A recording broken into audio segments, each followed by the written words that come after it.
Okay, now let's start with what has to be the easiest of the mobs to tame, at least in my opinion. If you find some wolves in a tundra, go up to them with some bone. You'll need a maximum of 9, and then just go up to them and right click, and I actually only needed 1 that time. The maximum you'll ever need is 9. You can then right click with a dye of whatever colour to change the colour of the collar, and if your dog loses any health you can replenish it using meat. I would suggest rotten flesh, because you're not going to be wanting to eat that yourself, and you can tell the health of the wolf by the height of its tail. The taming of horses is also fairly easy. What you want to do is find a horse, generally in a plains biome, and right click to get on the horse. Now it'll keep chucking you off. All you have to do is keep getting back on, and eventually the horse will accept you. Now this may take a little while, so it's a little bit more tricky than dogs because you have to persevere with it, and you want to generally be doing this in an open space so you don't get propelled into like a ceiling and start suffocating. That is generally something you need to be taking into consideration, so I would suggest doing this outside. The taming of donkeys and mules is exactly the same. You just hop on and wait until you get heart particles. Make sure you have particles to all so that you get the hearts like I just did then, and you can open up your inventory while on the horse and apply the saddle and horse armor.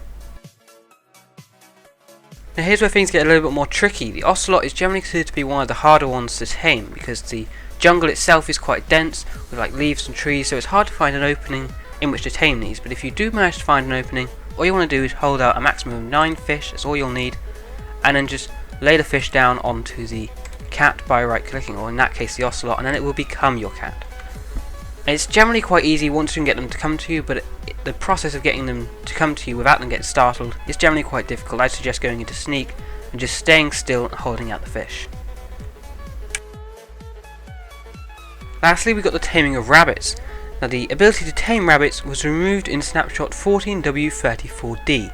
This was the last snapshot before the official release of Minecraft 1.8. All that snapshot added was the killer rabbit, and it took away tameability of normal rabbits. And therefore if you play on snapshot 14W33C, you still have the ability to tame rabbits and all that good stuff in 1.8. You know, your granite, andesite, ocean monuments, all that good stuff is still in the game. So if you do want a survival where you have a pet rabbit, a proper pet rabbit, not like they have now with the basically livestock where you just breed them like you do with cows and pigs. If you want a properly tamed rabbit, this is the snapshot to be on. Now the way you would tame the rabbits is to have 9 carrot held out. 9 is the magic number when it comes to taming mobs, and just let them come towards you, and you're then just going to lay down all the carrots until you get a lot of hearts like that, and it's tamed. So it's generally actually quite easy once you've gotten the rabbit to come to you. That can sometimes be quite difficult. You can also tell if they've been tamed if they do not run in a startled manner when you go towards them with the particles like so, and they'll also follow you if you don't hold out the carrot, whereas normally they'd only follow you if you held out carrot.